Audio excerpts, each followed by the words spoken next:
नमस्कार दोस्तों, स्वागत करता हूं अपने YouTube channel inspired land journey में। जैसा कि सबसे पहले आपको जय माता दी बोलना चाहूँगा, क्योंकि आज मैं जा रहा हूं वैष्णो देवी और ये हमारा ट्रेन है। हम ट्रेन में बैठ चुके हैं। रात के बज रहे हैं 8:10 हो रहा है। 8:50 में हमारी ट्रेन खुलेगी और ये नई दिल्ली से हम बोर्डिंग कर रहे हैं उत्तर संपर्क क्रांति से। कल सुबह 8 बजे हम डायरेक्ट कटरा पहुँचेंगे। उसके बाद फिर कल का अपडेट मैं कटरा पहुँच करके आपको बताऊंगा, कैसे कैसे हम होटल जाएंगे, कैसे कैसे दर्शन करेंगे। तो यदि आप हमारे चैनल को अभी तक सब्सक्राइब नहीं किए तो सब्सक्राइब कर लें और लाइक और शेयर बटन दबाना ना भूलें। जो भीड़ देख रहे हैं ये भीड़ है।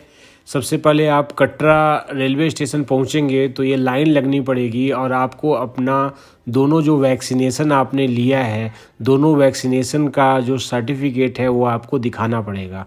तो हम लोग पहुंच चुके हैं कटरा रेलवे स्टेशन और हम लोग लाइन में लगे हैं। वैक्सीनेशन सर्टिफिकेट की जांच होगी, उसके बाद ही आपको बाहर जाने को मिलेगा। यदि वैक्सीनेशन सर्टिफिकेट नहीं है तो आपके पास 72 आवर्स के अंदर का आपके पास RT-PCR टेस्ट होना कंपलसरी है। तो हमारा चेक अभी होगा।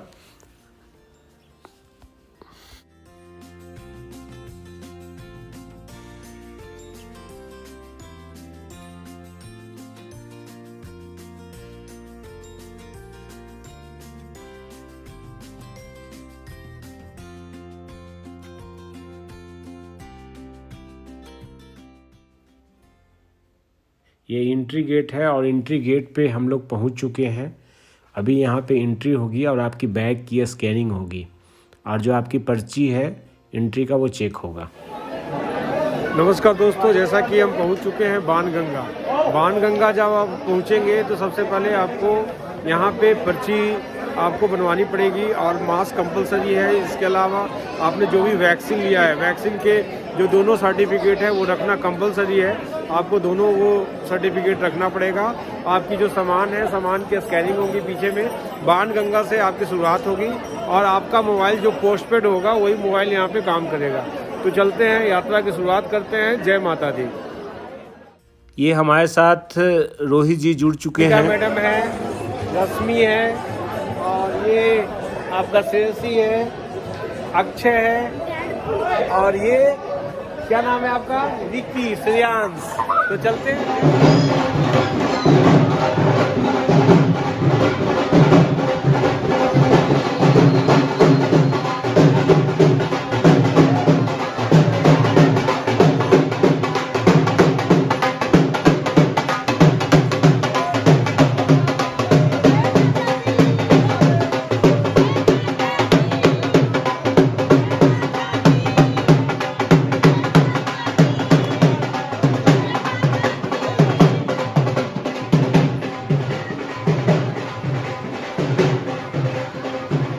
जैसा कि आप देख रहे हैं, आप यहाँ से घोड़ा भी ले सकते हैं। अर्धकुमारी तक का 600 रुपये करीब लगेगा। इसके अलावा अर्धकुमारी से ई-रिक्शा आपको मिल जाएगा और साथ ही साथ आपको बच्चे हैं तो पिट्ठू भी मिल जाएगा। और पिट्ठू के अलावा ट्रॉलियाँ भी हैं जो बच्चे को लेकर के जाती है। ठीक है, तो भाई 30 रुपये का डंडा वापस करो 10 रुपये वापस। सामान ज़्यादा था इसलिए हम लोगों ने ले लिया ट्रॉली। चलिए अब इसी के सहारे चलते हैं। पकड़ो भैया। जैसा कि ये जो मंदिर है इसको बोला जाता है प्रथम चरण पादुका। ऐसा कहा जाता है कि जब भैरव माता का पीछा कर रहा था तो माता यहीं पे मुड़ करके पीछे देखी थी और इसकी जो दूरी है प्रथम मंदिर का वो नीचे से बाणगंगा से 3 किलोमीटर की दूरी है। तो आपको सबसे पहले यही प्रथम चरण पादुका मंदिर मिलेगा। आप यहाँ दर्शन करेंगे, उसके बाद फिर आगे बढ़ेंगे।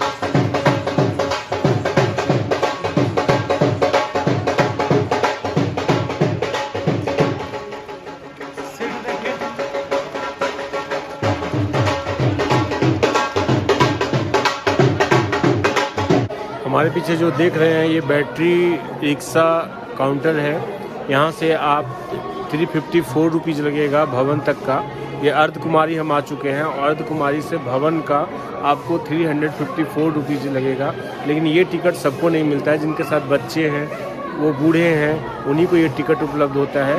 तो आप यहाँ से टिकट ले सकते हैं, टिकट ले करके आप आगे का यात्रा कर सकते हैं। और यदि आप यंग हैं तो आपको यहाँ टिकट नहीं मिलेगा, फिर आपको यहाँ से 6 किलोमीटर भवन के लिए आपको फिर से जर्नी करना पड़ेगा। और अब हम लोग पैदल चलेंगे, 6 किलोमीटर है, अर्धकुमारी तक पहुँच गए हैं, हम सीधे भवन तक जाएंगे। भवन से दर्शन करके फिर भैरवनाथ जाएंगे, फिर अर्धकुमारी का दर्शन करके वापस लौटेंगे। तो यहाँ सिक्योरिटी चेक हमारा हो चुका है और अब हम आगे की ओर जा रहे हैं। ये सारी गाड़ियाँ ऊपर जाएगी, 5:30 को ये गाड़ियाँ जाएगी। ये सारी चार्जिंग वाली गाड़ियाँ हैं।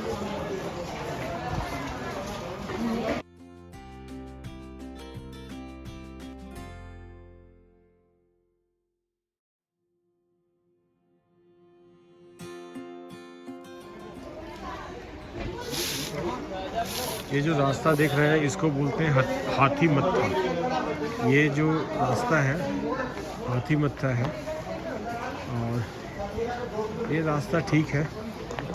अभी हम लोग को पहुंचने में लेट हो जाएगा और ऊपर का जो गंडोला होता है बाबा भैरवनाथ के लिए वो 5 बजे तक ही मिलता है। 5 बजे के बाद वो नहीं मिलेगा, तो इसलिए चलते हैं। हम सबसे पहले माता का दर्शन करेंगे, उसके बाद सुबह 8 बजे वो खुलती।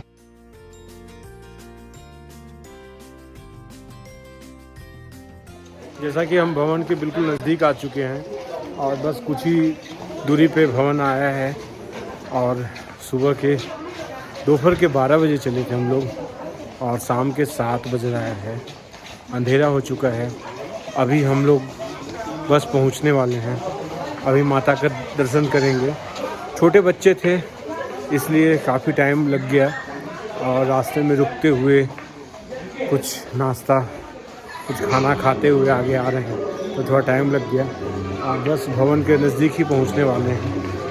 भवन पे पहुंचूंगा, उसके बाद नहाऊंगा, नहाने के बाद कपड़े चेंज करूंगा, कपड़े चेंज करने के बाद दर्शन करूंगा। उसके बाद भैरवनाथ तो अभी जा नहीं पाएंगे क्योंकि वो रोपवे अभी स्टार्ट नहीं होगा। बट हम लोगों को ऊपर पार्वती भवन में डॉर्मेट्री मिल गया और ये देख रहे हैं, ये हमारा डॉर्मेट्री है। रात को हम यहीं पे रुकेंगे। गुड मॉर्निंग, ये हमारा पार्वती भवन है। ये हमारा खिड़की से माता का भवन दिख रहा है, जहाँ हम रात में रुके थे पार्वती भवन में। और हमने नहा करके पार्वती भवन से माता का भवन गए और रात में ही हमने 9 बजे रात को ही दर्शन कर लिए और बहुत अच्छे से दर्शन हुआ। भीड़ ज़्यादा नहीं थी, बहुत ही अच्छे से दर्शन हुआ।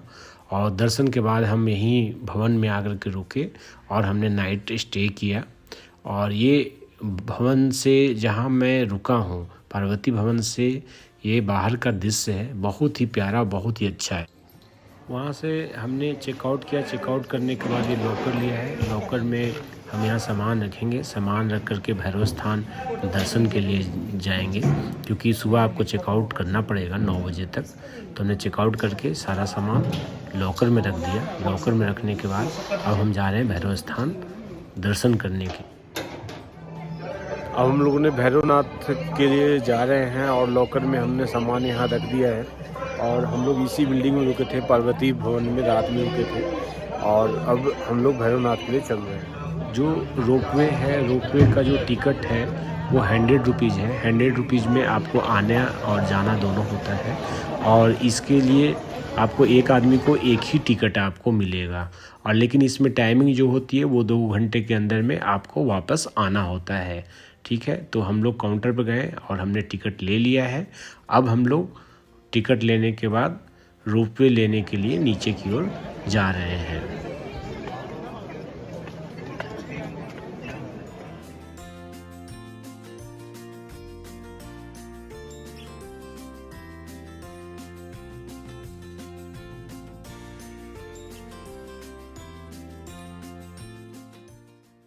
जैसा कि हम लोग रोपवे में बैठ चुके हैं और हम लोग भैरवनाथ के लिए जा रहे हैं। एक बार में 100 लोग इस रोपवे में बैठ सकते हैं और ये जो केबल कार है, केबल कार में 100 लोगों की खड़े होने की कैपेसिटी है।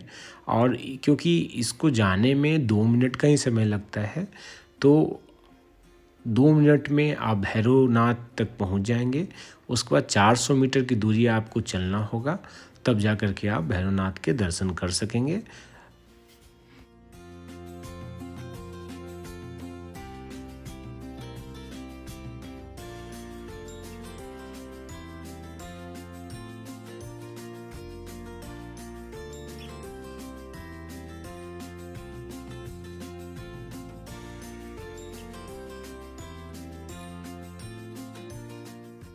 बहुत अच्छे तरीके से दर्शन हम लोगों का हो चुका भैरवनाथ का। अब हम लोग वापस लौट रहे हैं, भवन तक आएंगे जहां हमारा लॉकर में सामान रखा हुआ है। वहां लॉकर से अपना सामान लेंगे। सामान लेने के बाद नीचे की ओर हम चलेंगे और नीचे सबसे पहले हम जाएंगे अर्धकुमारी। अर्धकुमारी का दर्शन करेंगे और दर्शन करने के बाद फिर पुनः कटरा के लिए हम प्रस्थान करेंगे।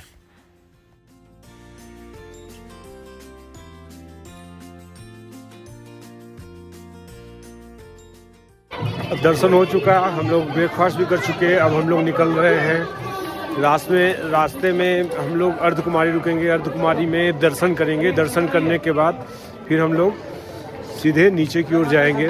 जय माता दी।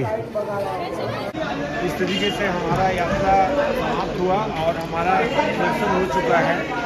माता रानी का भी दर्शन हो गया, भैरव बाबा का भी दर्शन हो गया। और इस पूरे टूर में, इस गाड़ी में, इस प्रैम ने बहुत ही साथ दिया, क्योंकि पूरे समाज लाने के लिए इस प्रैम का इस्तेमाल किया हमने और ये बहुत ही अच्छा रहा ट्रिप में।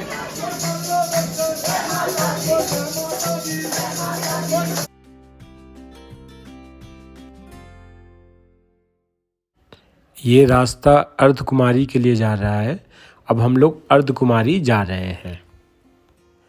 हम लोग अर्धकुमारी पहुंच चुके हैं और ये अर्धकुमारी का दृश्य है, आप देख सकते हैं। बहुत ही सुनहरा, बहुत ही अच्छी धूप निकली हुई है। बहुत सारे लोग अपनी बारी के इंतज़ार में बैठे हुए हैं और यहाँ पे आपको पर्ची लेनी पड़ेगी अपने नंबर का। आ रहे हैं पर्ची लेने के लिए और पर्ची काउंटर पे जाना पड़ेगा। वहाँ से हम लोग पर्ची लेंगे। पर्ची लेने के बाद ही वहाँ पे जा सकते हैं। पर्ची में हमें टाइमिंग मिलेगा, बट अभी ज़्यादा भीड़ नहीं है, इसलिए जल्दी ही टाइमिंग मिल जाएगा। अभी मैं आपको काउंटर पे जा रहा हूँ, आपको दिखाता हूँ काउंटर।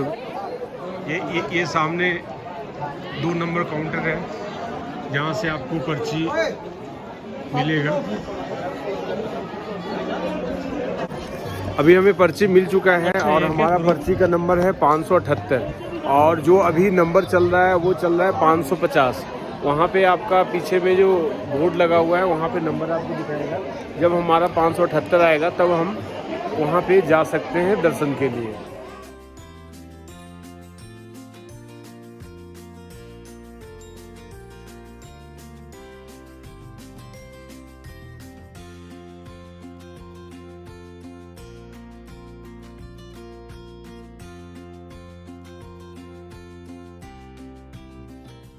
लास्टली हमारा यात्रा पूरा हुआ और हम आ चुके हैं नीचे बाणगंगा की तरफ। और जो हमारे पीछे में आप देख रहे हैं ये अपना लंगर है। पीछे में जो दिख रहा है वो लंगर है, वहीं पे आप लंगर कर सकते हैं, फ्री ऑफ कॉस्ट आप खाना खा सकते हैं। जैसा कि देख रहे हैं ये एक ड्राई फ्रूट्स का दुकान है। ये आपको जहाँ से पर्ची कटती है, पर्ची के पास में ही ये मैं आ चुका हूँ ड्राई फ्रूट्स की दुकान पे। इस दुकान का नाम है शुभम ड्राई फ्रूट। केसर का क्या रेट है? केसर सर 400 रुपये। 400 रुपये केसर है। 400 रुपये का कितना ग्राम? 1 ग्राम। 1 ग्राम होता है, ठीक है। और आपके यहाँ क्या क्या मिलता है? केसर है, हींग है, राजमा है, अनारदाना है, अखरोट, बादाम का तेल मिल जाएगा, पिस्ता, काजू सब मिल जाएगा, किशमिश। जी जी।